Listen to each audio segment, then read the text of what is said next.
Hey guys, welcome back. We are on the third quest here, the Prison of Ice, which we need to get to the Crystalline Passage, I believe. And, rescue our friend here, Anya. I did get her name correctly. Good for me. This is actually a relatively important quest. Probably the second to most important, I would say, as far as permanent upgrades to your character. Because this gives a permanent buff to your resistances, which is mainly here to counteract the fact that you lose resistances as you go into next difficulties. So this is kind of a way to try and slow that process from happening, which is always nice. In the case of normal, it helps us to round off any resistances we haven't managed to max here. We need to go through the plateau here and get to Crystalline Passage, which we have to get to essentially a cave or passage at the end. There's another optional area. Still haven't found any keys, so I'm not gonna go through there again. This guy has conviction on, but he's not hitting too hard here. Nor are there any elemental guys around, so he doesn't really get to benefit from his aura there. We will throw our holy shield back on and keep pushing. Now, we're making pretty good progress here as far as levels are concerned. We are all the way up to 27. I think I'm going to put in my final points into strength here before just probably maxing vitality. I'm not actually sure what my strength is at because of all the plus to strength gear we have on. Should probably not be doing this in the middle of a combat zone, but feeling a bit more comfortable, I guess.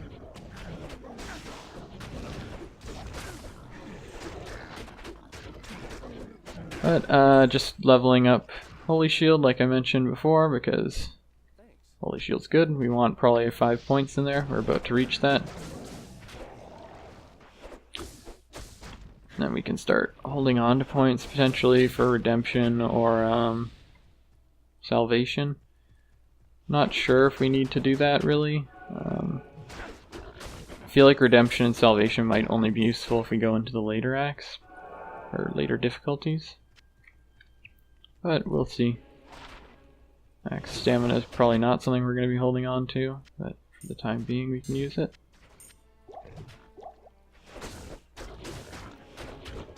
Stamina isn't really an issue for us, especially as a paladin, because we can just switch to vigor if we're feeling down on stamina.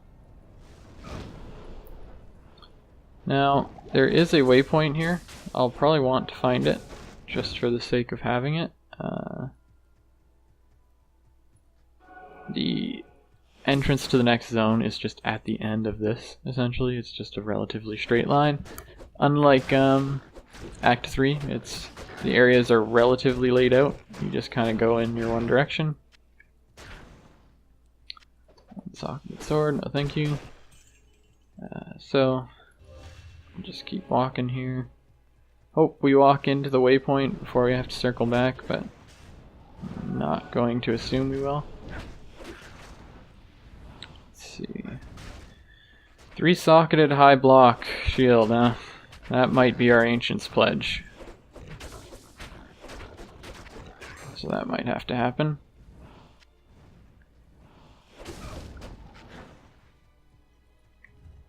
We can keep going here.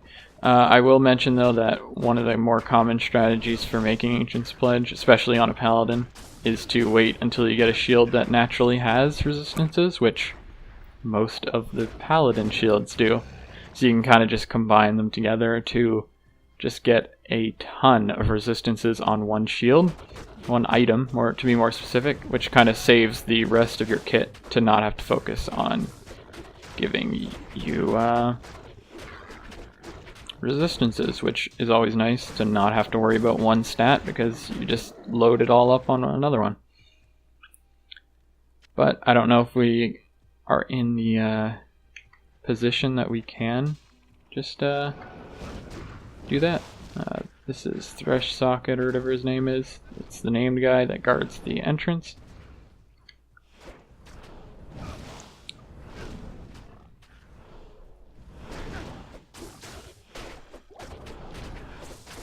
So let's just knock him off his... knock that guy off of him. There we go.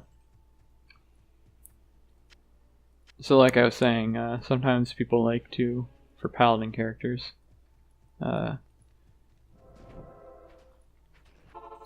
save it for socketed Paladin shields, essentially. And like I said, I don't really know if we have the time to do that kind of thing. There is value in holding on to gems if you're doing the whole crafted system, but since we are probably not going to end up crafting, we probably won't. So, the Ancient's Pledge is something we can throw together, but honestly, what would our block chance be? Right now we're at... Let's just get mana. Right now we're at 69 to block. If we put this on... 56, huh? I don't know, that's a hard sell just because we have such good resistances already. So I'll just throw this down for now, and I'll probably decide in between a video whether or not I want to put it together. So let's keep going here. We're at the plateau, and we're going to go down into the crystalline passage. So there's a bit of mob changes here. There's the harpies and the minotaur looking dudes that we fought in the demon portal.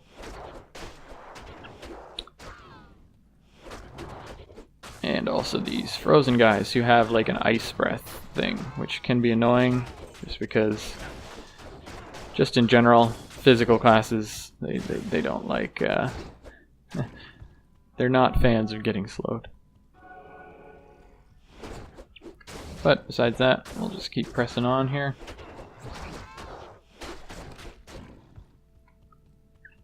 There is a this guy's mana burn.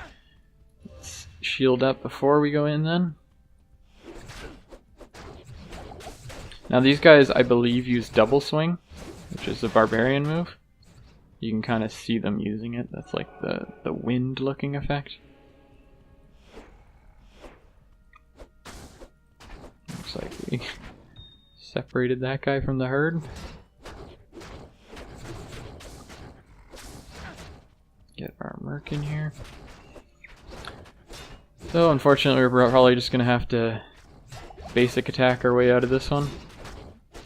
Just because we're probably not going to get enough mana back fighting a mana burn mob. But luckily our merc is doing a ton of damage from the back there. By the way, the alternative to just mana up here. An alternative to a Ancient's Pledge shield is to just put a bunch of high level, if not perfect, diamonds into a high socket shield. That is a legitimate possibility if you're just looking for resistances. But like I said, since I'm not that convinced that we need to make it. I think it's possible that physical defense is more important here, which one of the best ways we can assist our physical damage reduction, in a sense, is higher block, which this shield is about, what, like, well, it says it's max because we have Holy Shield right now. But, is by, having a high block shield. I think it does get capped though, to some degree. Or maybe it just only says 75 but it goes higher. But in any case, I'll figure it out in between the videos, so you guys don't need to hear me talking about one shield for 25 minutes. So this area is pretty straightforward. We're just looking for the, as far as I'm aware, there's two, like, noteworthy things. There's the exit to the next area, and then there's the way down to the frozen river, which is where we need to go for the quest. So we're just going to keep fighting our way through, picking up pretty good amount of XP all the way.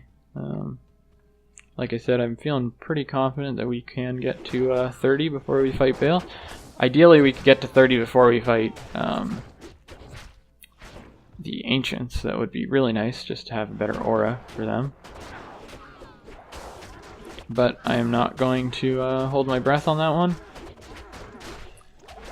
Here we go, fighting the return of the Yetis, this time with extra extra fur. So we are down here in the frozen river now. We just need to keep going along here. This is the start of the skeleton type mobs, which we will see a lot later in, well, not a lot later, but later in the next quest, where we have to go after Nehetalak, or whatever the hell his name is. Probably butchered that one. I can't remember his name. But the guy who's responsible for all this, essentially. Oops. He has these undead guys around him, which they're kind of like, they kind of remind me of the Claw Vipers from Act 2, because they have like a charge. Actually, these guys do have actual charge. That guy is lightning enchanted, I think. Yes. So you want to be careful there. Our lightning resist is not maxed out, unlike two of our other resistances. So we don't want to do that, essentially. It would be nice if he wasn't in the middle of a bridge so we can get to the other guys. There we go.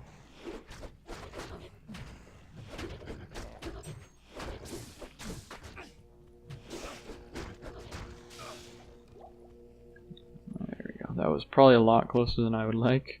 Hey, a key. Better late than never, huh? These undead guys can sometimes get themselves back up, so you want to be careful on that front.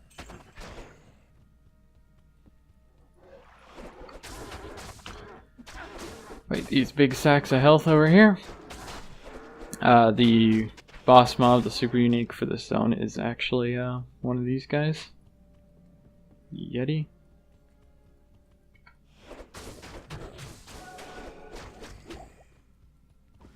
Down these guys go.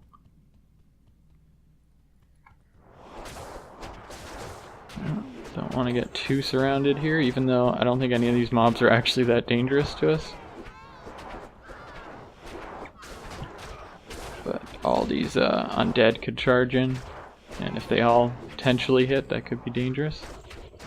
I picked up a sword there, I didn't mean to. Alright, that wasn't so bad. There weren't any boss mobs there, that's why I wasn't extremely worried.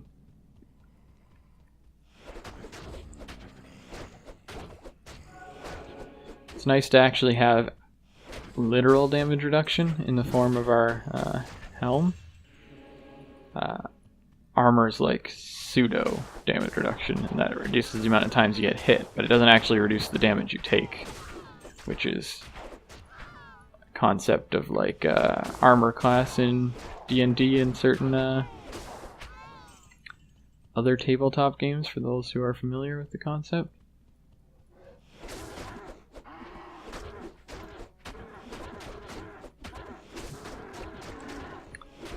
Cut through all these guys here. So yeah, we're at a dead end here, so it looks like we need to keep going in a different direction, which made sense. It probably wasn't going to be immediately opposite the entrance.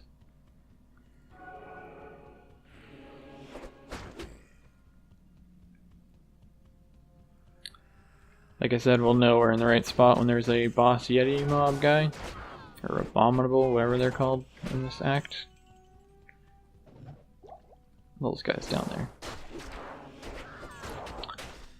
Let's man up just to re-shield.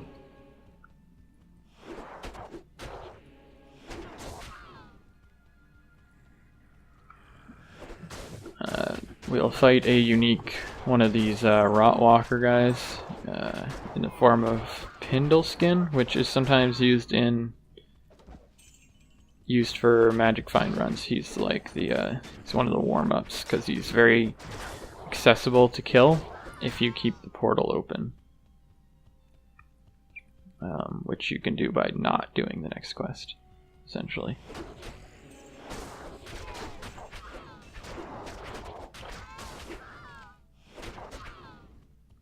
Let's keep pushing here. Sure, resist poison, why not? Since we took off Gore Feet, I don't actually think we have any mana leech on our weapons. That could be inaccurate, but I think that's the case. I think we have mana on kill, but I don't think we have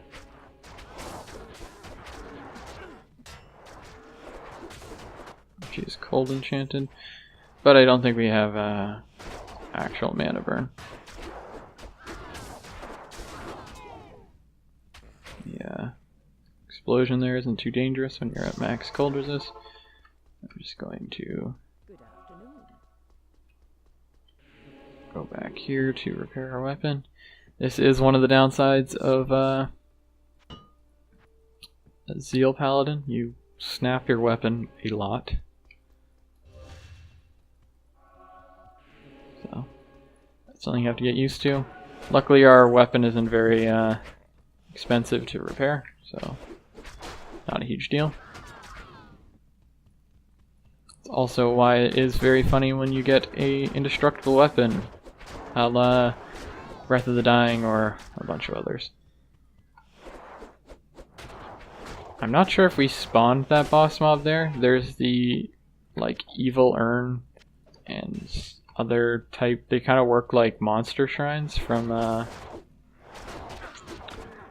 earlier acts and whatnot, where you open it up but it changes a boss mob to or changes the normal pack of monsters into a either champion pack or a boss pack. I think that's what happened, but I wasn't paying attention. There we go. Looks like we're close because our quest just popped up there. We have a ton of rejuves, probably more than we need. Mana burn, cold enchanted, Mr. Frozenstein. They're trying to one-up Mr. Treehead Woodfist. Ow, there goes the mana burn. I was hoping to put on my shield what mana I had left, just to keep the duration higher.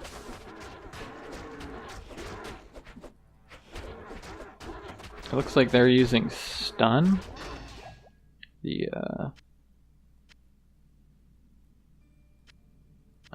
barbarian move.